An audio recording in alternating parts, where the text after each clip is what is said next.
card of the weekend. Pretty much. Yeah, we've talked a little bit about enemy controller with some players mentioning that it's it solves so many problems for Burning Abyss. And of course, Denko Sekka, the new addition to the Shadow archetype, or at least for some players, that can suddenly turn a game around or lock down the opponent.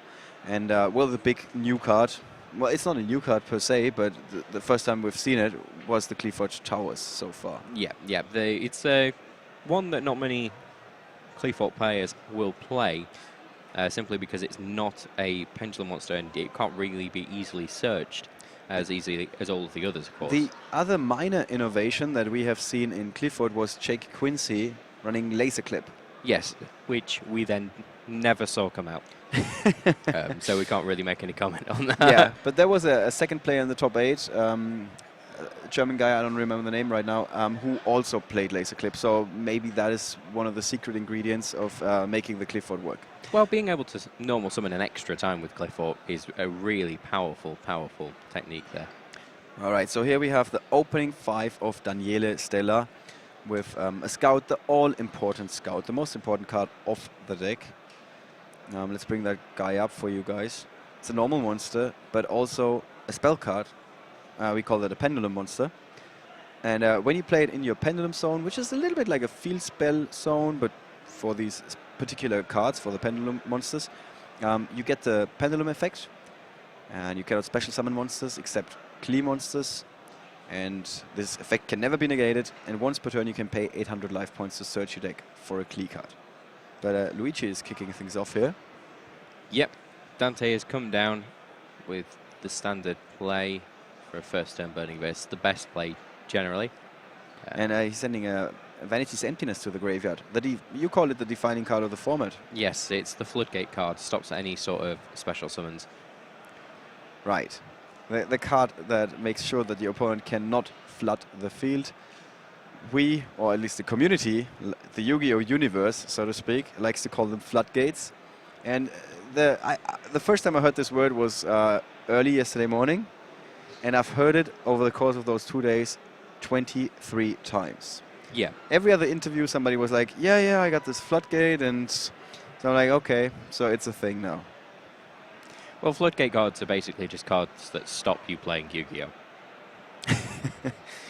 All right, so Luigi not playing with any cards in hand before he searched during his end phase, setting everything here. And that is a... Okay, so he's gotten rid of the Fire Lake. Fire Lake, yep. And there is a Phoenix Wind Blast down there, which has been Night Beamed.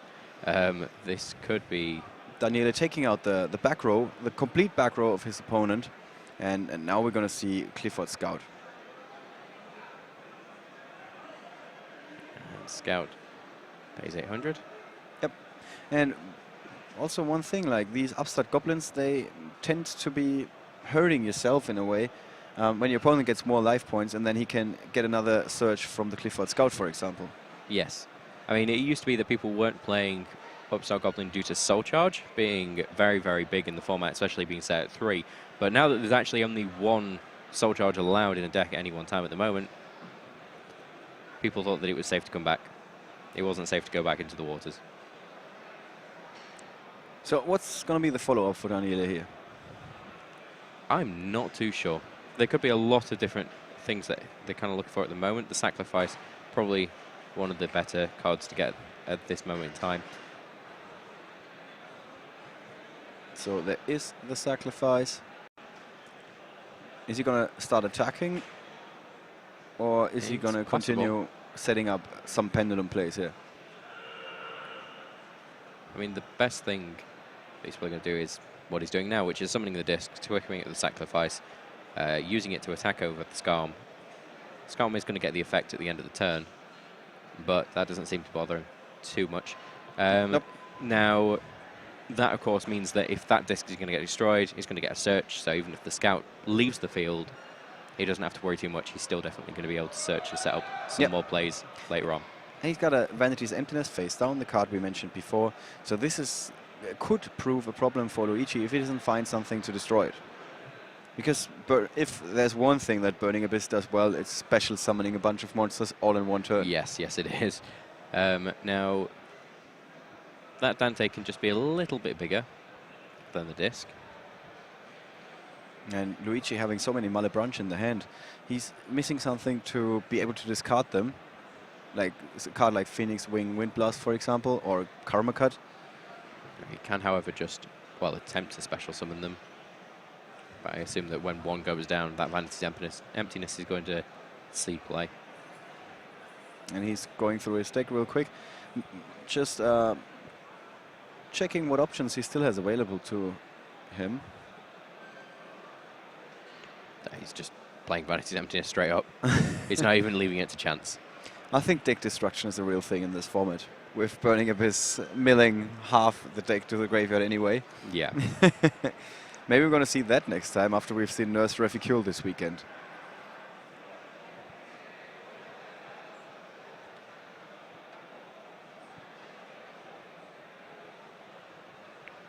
All right, so Dante is going to attack after the Vanity's Emptiness got activated.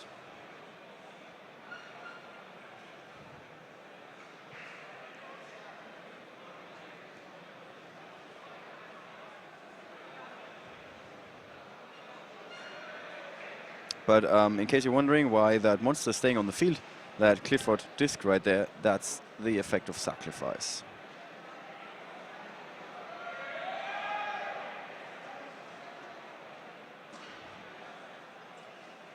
All right, so Luigi just going for a more conservative approach here, setting another monster, and play is then back to Daniele. And giving the Clifford deck time is something you do not want to do. Not really. I mean, what he could have done there was try attacking the disc, getting rid of the Vanity's Emptiness, but still getting search off of that sacrifice there. Although, he would have then been able to special summon a lot of his Malebranches. And I believe he's got a Rubik in hand as well. Yep, yes. Which means he could have essentially just gone Virgil, and Virgil returning the Scout back to the deck. That was one possible play for him. So how aware is Daniele that he needs to keep this Vanity's Emptiness on the field? He doesn't necessarily need to keep the Vanity's Emptiness on the field. It's actually hurting him more than it's hurting Luigi? Luigi there, yeah. Right. No, it's hurting Luigi more than it's hurting Daniele, sorry. Daniele is fine keeping that Vanity's Emptiness on the field because you can just keep normal summoning.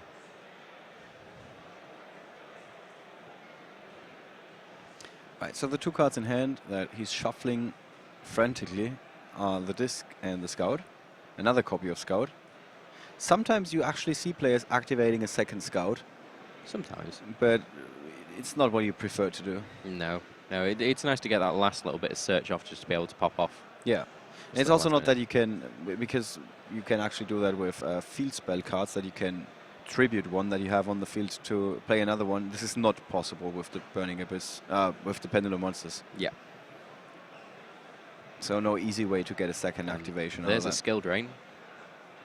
And yeah, skill drain, one of these age-old cards that are making a comeback in this format. There was a time when skill drain as a deck archetype was a real thing with Beast King Barbaros, yes, and Fugilia Dragon. And back then there weren't that many monsters. I think those were the only two monsters that you can easily summon, and that would get up to 2,800 attack with a skill drain on the field. Very easily. Now, looking at it, he's just tributed the disc there to send 2 of the sacrifices to the graveyard, getting essentially 3 searches this turn. He is going to be able to, I believe, looking at what's in his extra deck there face up. It's just the disc, is it not? Yeah, it should just be the disc. But he's also going to get the effect of the shell, right? Yes, because he did tribute it, so he can attack twice and deal piercing damage.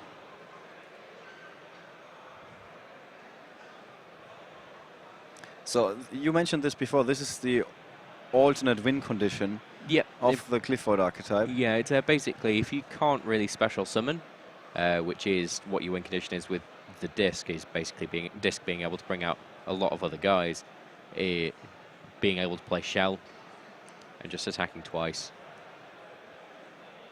for 2,800 as well, which is huge. Now, just had to explain to Luigi why all those searches were happening and why Vanity's Emptiness was in the graveyard there. Now, That looks like he's searched for 2 carriers there. Yep. So let's bring up his hand. He's playing in the pendulum zone. And He's looking for a pendulum summon. Well, he's going to be able to get out 2 carriers, a disc, a scout. Yeah, there we go. That is an impressive field. That is impressive. If I've attack ever seen one. And the piercing. Attack directly. Yeah, and and attack directly. he just has to declare an attack, and Luigi, well, knows what's coming. And it's simple as that. I mean, Clifford is just such a huge. I'm going to win in 1 turn. Yeah, it's such a swingy deck, really. It comes from nowhere. Yeah. I mean, we could see that, but Luigi couldn't.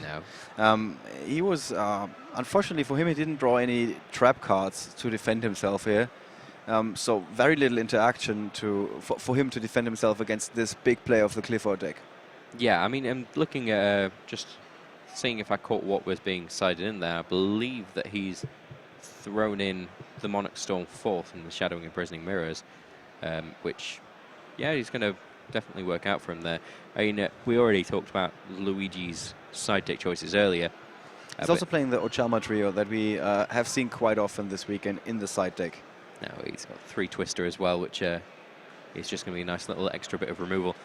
The enemy controllers and the Caius. What about the Majesty's Fiend? The Majesty's Fiend would be very helpful in this situation. It's not going to stop a scout, and the activated effects of Clifford monsters are after the tributed, so you're still getting big monsters out regardless. Yeah. I mean, Majesty's Fiend isn't going to stop a sacrifice. So less useful than against some of the rogue decks. Something that we have seen yesterday, where Sona Günger, for example, was going up against Oliver Lukenda in the very last round that we played yesterday, round 8.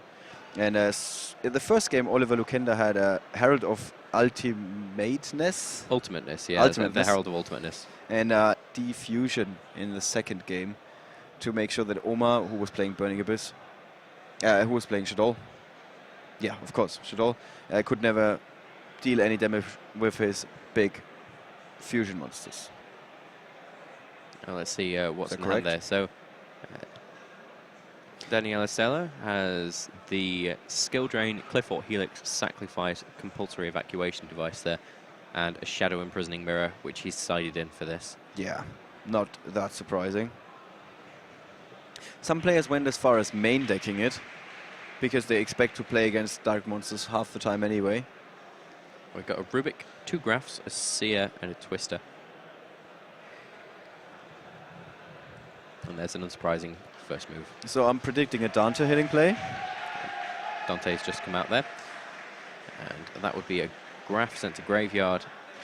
Also a Rubik, meaning that a Seer can now hit the... oh, actually, no, he did just special summon the Seer. That is unfortunate. So here's comes down the Scam. Yep. And Seer there. Let's bring up Dante for you guys. The Traveler of the Burning Abyss. He went through quite a few ordeals of a Traveler to end up where he's in now. And yeah, he's the most important card in the Burning Abyss deck. And that's the second activation for the second Dante.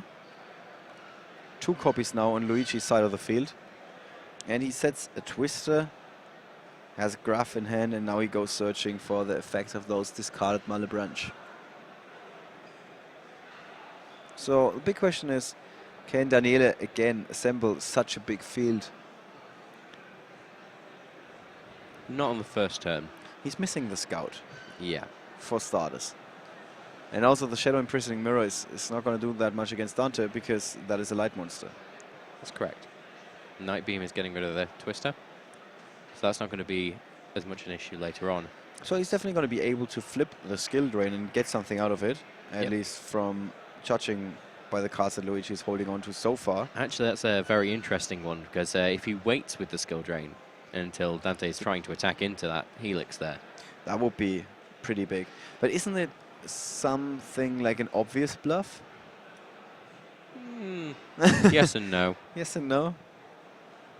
All right, so, well, I think with the Sacrifice that he equips to his card, it doesn't look as much of a bluff. Because he's just like, yeah, it's going to stay on the field. It cannot be destroyed by battle. And Daniele waiting and biding his time.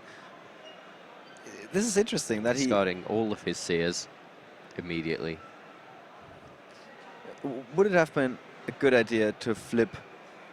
And there's the Shadow Imprisoning Mirror to Yeah, stop since the Luigi seer. is not getting anything out of the monsters that were sent to the graveyard, he really doesn't need to flip the skill drain.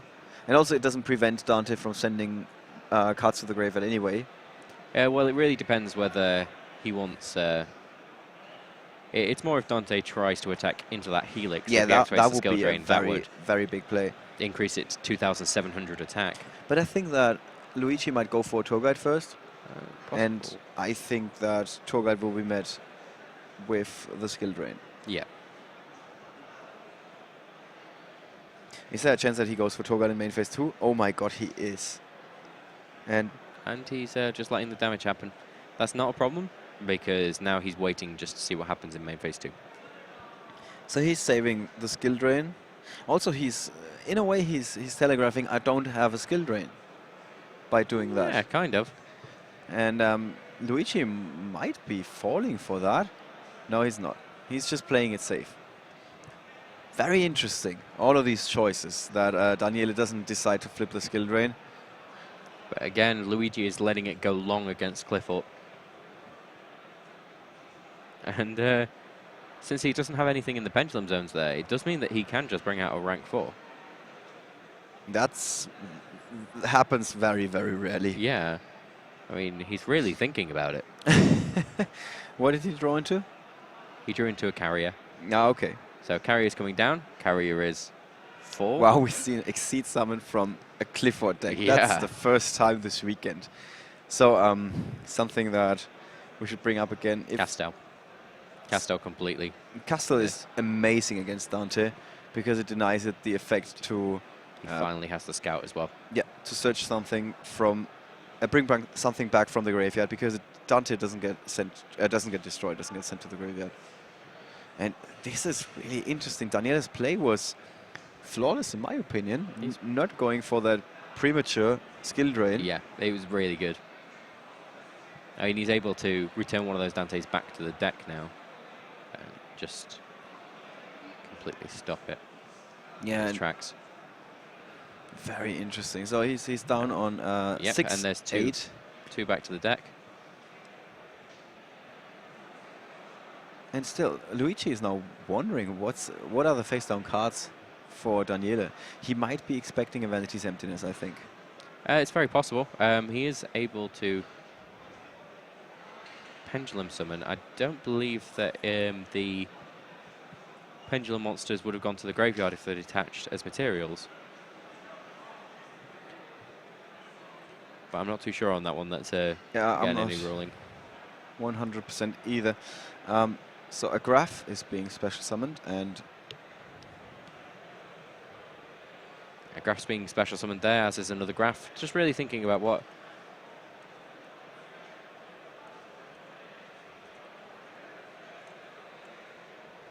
Just really thinking, what rank 3s am I going to play? And possibly, am I going to play my skill drain right now? Or am I going to wait a little second? yeah, that's the thing. Still no Vanity's Emptiness, so Luigi can't help but wonder what is the back row card, or what are the back row cards that Daniele has. So here we go again. It's a Book of Moon. Oh, and that is a wind-up Zen Mains, which isn't going to matter. Ooh, He's going to attack straight into that Castel, and then, wait a second, interesting. At that point, I would have definitely flipped the skill drain to make sure that I wasn't getting destroyed. I mean, Luigi does take some damage from the attack. And the thing is, if you don't flip skill drain, Luigi might have play proceed with the end phase. Otherwise, he might still go for Tour Guide or something. Well, he does have the Mystical Space Typhoon, which is really, really bad news for Daniele. So if Luigi holds on to that Mystical Space Typhoon, doesn't set it, and then he advances to the end phase, if Daniele would then flip the skill drain, which wouldn't surprise me, to be honest, Luigi could still activate the Mystical Space Typhoon. Yes. So let's just see what happens here. yeah, there are so many options here. Quite a few. It's also a compulsory evacuation device. Compulsory prior to the end phase. Yeah. So makes sense. very interesting. I like how Daniele is not giving away that he has the skill drain. So it's still main phase 2 because Luigi wanted to advance to the end phase. So basically what you're doing is you're saying, I want to advance to the end phase, I don't have any more action going, any more effects. And the play doesn't simply proceed with the end phase, rather than that, the other player gets a chance to do something. And this is when Daniele just flipped the compulsory, and this is why we're still in main phase 2.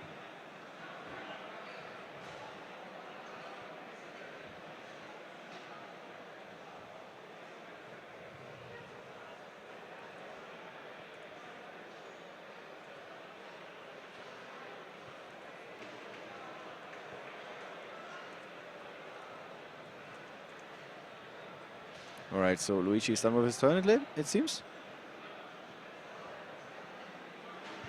And Yeah, he's just Daniele is going searching again with Clifford Scout. and that's getting the sacrifice there.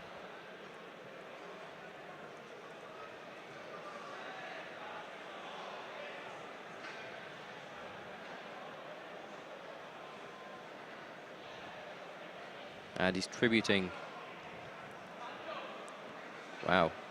He's tributing the Castel for the carrier, equipping it with the sacrifice, and just simply attacking straight over the downed magician. And is downed magician a dark monster?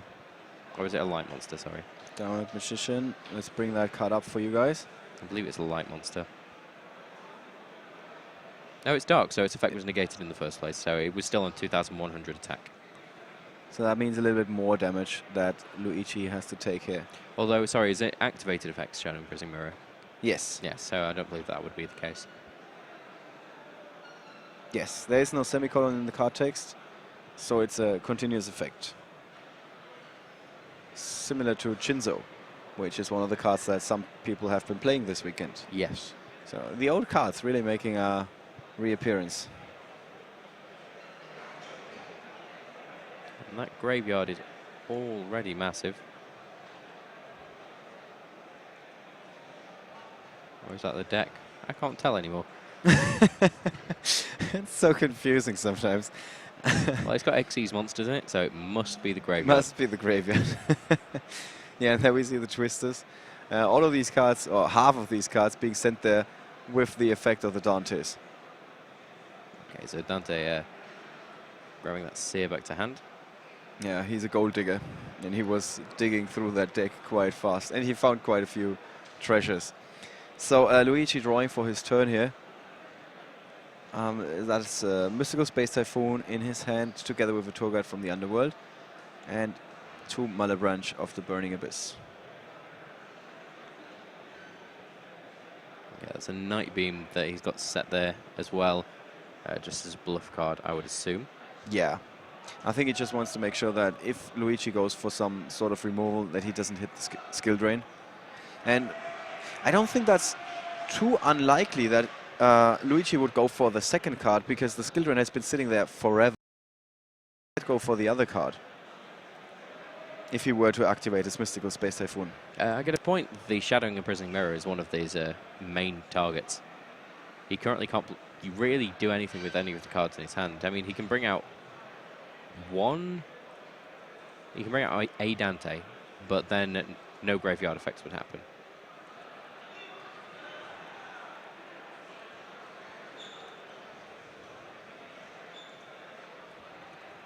Okay, so he's bringing them both out in defense, really thinking, do I go for this? Yeah, so far no response from Daniele. Is he still waiting for that Vanity Sentinels, maybe? But I think there were plenty of opportunities for Daniele to flip a Vanity Sentinels, so Luigi might have a pretty clear read on what his opponent is holding on to.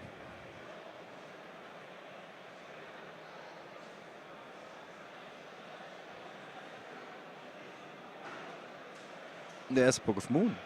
Book of Moon to stop the Xyz summon.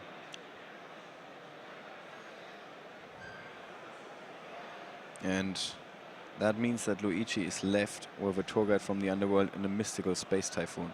Now, of course, because that monster was flipped face down, it's no longer a Burning Abyss monster. Burning Abyss monster, and because that is a continuous effect, Seer is destroyed. So the Book of Moon is actually a 2-for-1. It is, yes. Well, the other card isn't destroyed, but it's slightly less useful when it's face down. Yeah. And why is the MST not getting activated on the Shadow Imprisoning Mirror now? I think that he still thinks that there's something there. I mean... so I think that was a good read from Luigi Alici. Oh, he's playing... Oh, this is going to hurt. There's going to be the not quite sure why he didn't... there's no skill drain. No. Okay. Although, interestingly, I think he's waiting to see him get the Dante out, and the Dante there to then is be no negated. skill drain on the field, according to our app. Did it get destroyed? Did we miss that? I didn't see it get destroyed. So maybe there was a mix-up with the cards in the app? There must be. Okay, because that's really the only reason why he never activated the card. Yeah. Or it got destroyed, I'm not sure. All right, so no skill drain. Sorry for that. We did have it on the app at one point. So that puzzle has been solved.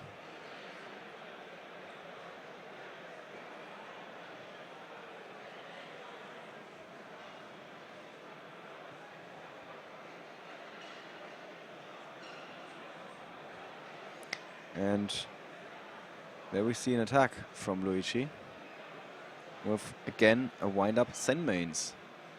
Used to be a very, very important card. And we don't see it as many. We actually almost never see it these days. Not really. I mean, he's using it to get rid of the scout there. What's what he's drawn into?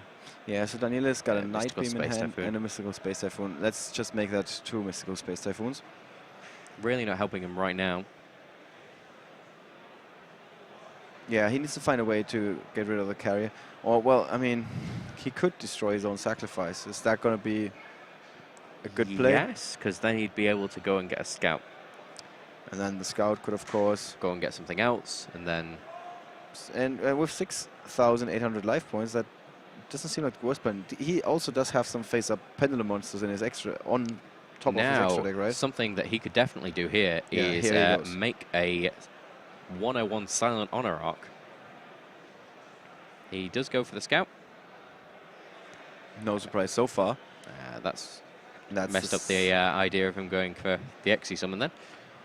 That's true, yes. This is the... or he could tribute carrier for a carrier. There is the scout. So no more special summons except Klee monsters. Okay, it looks like he's going for the tribute carrier for carrier play to bounce Zen Mains back to the extra deck. That seems like a very good play to me. Yeah, that's a very good play. It's also a setup for Pendulum Summon later on. Of course. Now, in case you're wondering, since you, well, maybe you can catch a glimpse of the graveyard of Daniele, he also has some Cliffords in the graveyard, which doesn't happen that often, but they were detached because we saw an Exceed summon of the Clifford monsters earlier, which is very rare, and they do get sent to the graveyard then. Really mulling over his choices here. Do I get out a Helix or do I get out a carrier?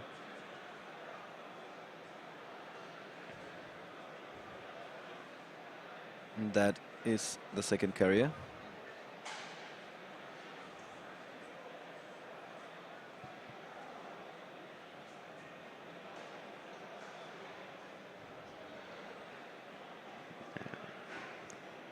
Is he just put both of those on the field?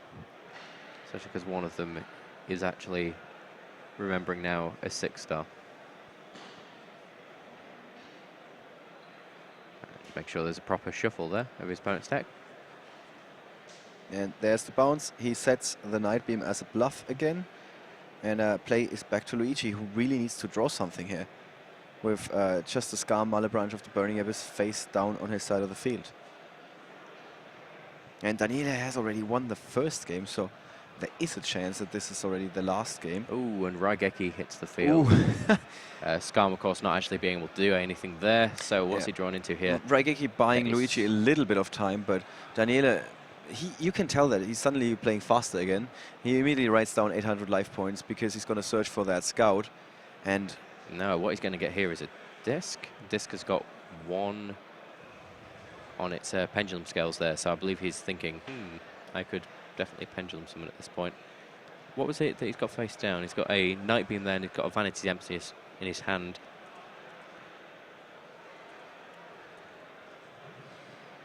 Yep. Now he knows his opponent's only on 5,000 life points, so he's really thinking, what can I get away with here? Yeah. There is an opening here. Now, just see if he remembers that is. I think he's just counting the amount of tour guides that are in the graveyard there. And I believe that the count is 3. But with the Vanity's Emptiness, that he can then, after he has assembled his field, flip face up, there's very, very little that Luigi is going to be able to do. So first he has to take a lot of damage here. So that's 1,800 and 1,000. Actually, they're all gaining plus 300 attack from the Clifford disc there. Vanity's Emptiness being set, and a Scarm is going to go and fetch something out.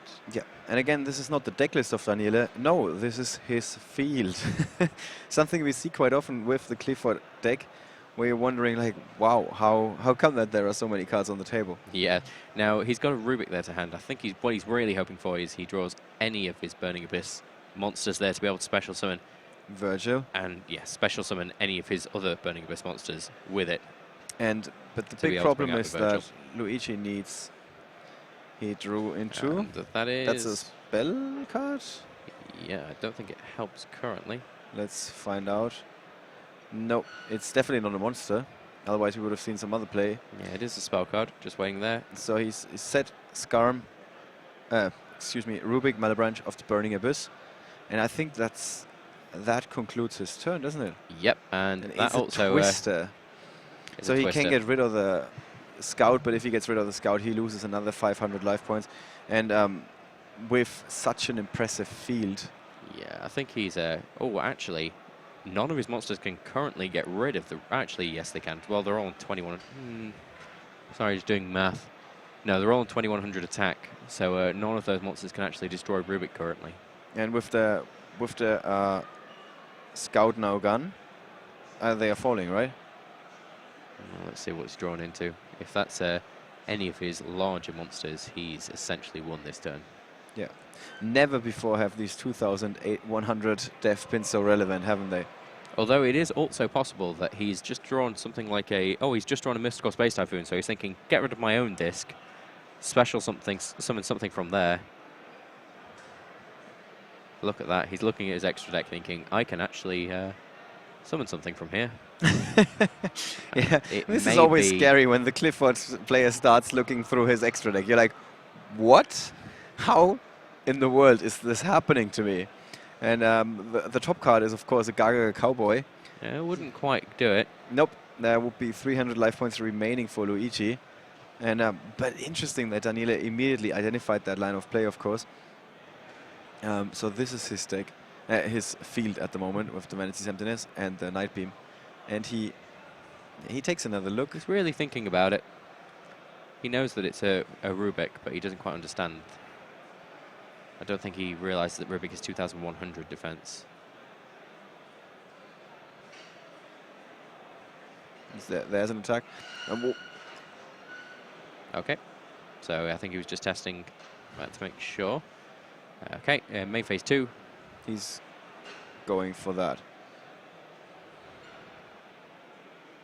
He's turned his Scout to defense, and he's playing a Black Ship of Corn, making sure that that Rubik is face up so that he can send it to the graveyard.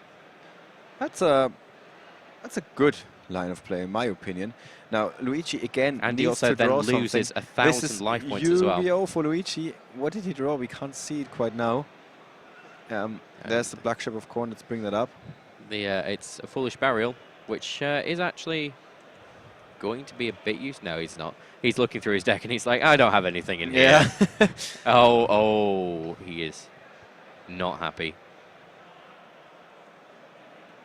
And that is it. Daniele Stella with a 2-0 victory over Luigi Alici, who is clearly not happy here after not at all suffering that loss.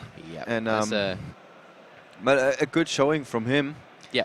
Well, a good showing from the Italians in general, with 4 of them making out our top 4 of today's event. Definitely. Now, that was, again, just a normal Clifford build, doing what Clifford does best, and especially when it's played well. Because a lot of people think, well, it's all about just getting one big pendulum summon out, when it's not always about that. Yeah. And the big question is now, with